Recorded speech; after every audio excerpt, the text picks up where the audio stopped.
Hey guys, welcome back to TechMan. Today I'll guide you through how you can fix Steam games not launching. To troubleshoot Steam games that aren't launching, you can try the following methods. First, verify the integrity of the game files by opening Steam and navigating to your library.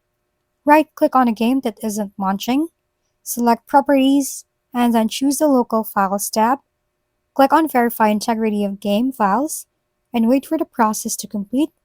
This should resolve the issue if the game files were corrupted or missing. If this doesn't work, the next step is to clear the Steam download cache. Open Steam, click on Steam in the top left corner, and select Settings. Go to the Downloads tab, and click Clear Download Cache. Confirm by clicking OK, then restart Steam and log back in.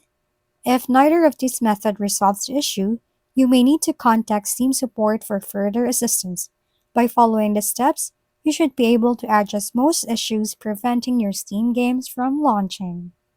If we've been helpful, kindly give us a thumbs up, and don't forget to hit the subscribe and bell button for more contents. For any questions and suggestions, comment down below.